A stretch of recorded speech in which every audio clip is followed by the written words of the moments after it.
I have a lot of reason to believe in like a type of rapture or a rescue mission. Like somebody seeded us a long time ago and have been watching us, want us to survive. It's their idea of success, obviously.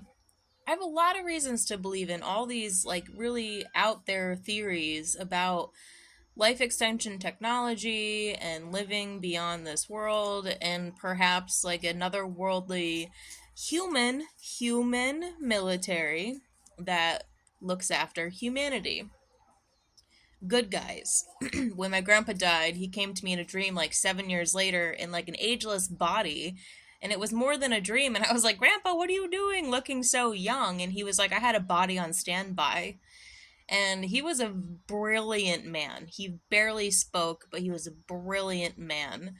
And we all suspect he was CIA, but he didn't live long enough for anyone to actually ask him. But he was obviously involved in. He had a job. It was like I work on submarines, and I can't talk about it. It's top secret. Don't ask, you know. So after he died, I was having these interesting interactions and dreams, and I'm like, dude, Grandpa was CIA for sure, and he knew about all this stuff. He knew about the end times. He knew what was coming.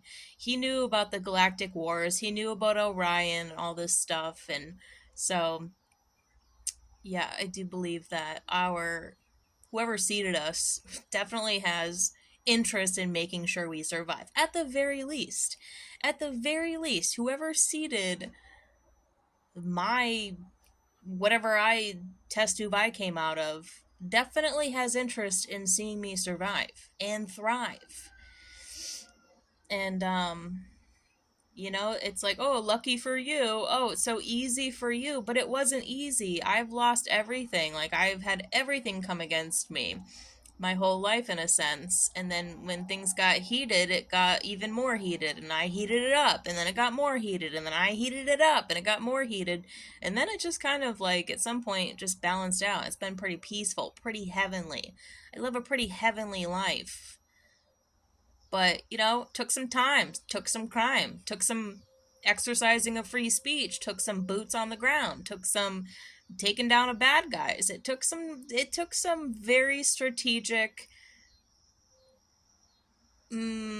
stuff to like get to this point, and I believe that is because you're supposed to do the will of God in your life. You're supposed to do the will of God in your life, even if that is just having a good family and being a good person, like being a normal person, dude. This is like such a valuable person, is like a curious, normal person that can protect their peace but also be aware of everything, right? That can be proactive but also be safe and not a doomsdayer and not, neurotic. You're really seeing a bifurcation in the world happening for sure, and it makes me really do. I do believe you meet people and you're like, you feel like you've known them forever because you're probably part of the same tribe.